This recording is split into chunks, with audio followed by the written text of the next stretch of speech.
देखिए, एक और बड़ी खबर है उत्तर प्रदेश से ही। दिल्ली में पीएम मोदी से मिले हैं भूपेंद्र चौधरी और करीब 1 घंटे तक प्रधानमंत्री के साथ ये उनकी मुलाकात हुई है। बैठक में कई मुद्दों पर बातचीत हुई। लोकसभा चुनाव में जो खराब प्रदर्शन रहा, इस पर भी बात हुई है और हार के कारणों की जानकारी प्रधानमंत्री को भूपेंद्र चौधरी ने दी है।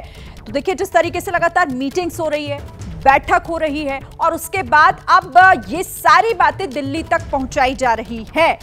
संजय, आपसे इस पर बात करते हैं। देखिए, केशव ही तो सरकार हैं, तो वो क्यों अपनी ही सरकार पर बार बार सवाल खड़े कर रहे हैं? फिर पेड़ के कटने का किस्सा ना होता अगर कुल्हाड़ी में लकड़ी के हिस्सा ना होता। ये बात मैं नहीं कह रहा हूँ शिरीन, ये बात कही केशव मौर्य ने प्रदेश कार्य समिति की बैठक में।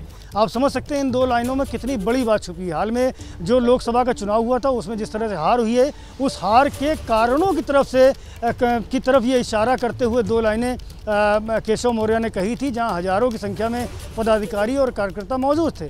तो केशव मौर्य के मन की जो पीड़ा है, जो लोकसभा चुनाव की हार की बात कही जा रही है, जो उसकी समीक्षा हो रही है, उसको लेकर के जो केशव मौर्य ने कहा है वो उस पर अडिग है। लेकिन संजय फिर सवाल तो ये भी उठता है ना कि क्या फिर हार की जिम्मेदारी सिर्फ एक ही इंसान पर, किसी एक ही पद पर थोप दी जाए? केशव प्रसाद मौर्य की कोई जिम्मेदारी नहीं बनती है क्या?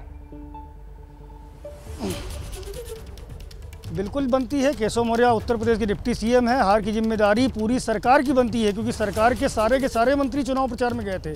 केवल योगी आदित्यनाथ नहीं गए थे, बल्कि सारे के सारे जो मंत्री हैं वो अपने अपने क्षेत्रों में जहां जहां पार्टी ने उनको कार्यक्रम अलॉट किए थे वो सभी गए थे। हार की जिम्मेदारी संगठन की भी है और मुख्यमंत्री योगी आदित्यनाथ ने अपने भाषण में संगठन की ओर से जो कमियां रह गई थी उसको भी इंगित किया था। तो ऐसा नहीं है कि केवल सरकार की नाकामी की बात की जा रही है। संगठन क्यों हारा, संगठन कहां पर कमज़ोर रह गया, ये बात भी कही जा रही है। और ये बात खुद भूपेंद्र चौधरी जो प्रदेश अध्यक्ष हैं भारतीय जनता पार्टी के, वो भी कह रहे हैं। उन्होंने ये माना, अभी मैं देख रहा था कि उनकी जो बातचीत के पॉइंट्स हैं उनको देखा मैंने, जो जेपी नड्डा के साथ उनकी चर्चा हुई है उसमें साफ तौर पर उन्होंने कहा कि जो भ्रम समाजवादी पार्टी की ओर से फैलाया गया, जो कांग्रेस की ओर से फैलाया गया, संविधान को लेकर के, आरक्षण को लेकर के, हम उसे काउंटर करने में नाकाम साबित हुए। दिया, आप उसे रोक नहीं पाए, जनता को ये नहीं समझा पाए, इसकी तो बराबर जिम्मेदारी फिर सबकी बनती है ना।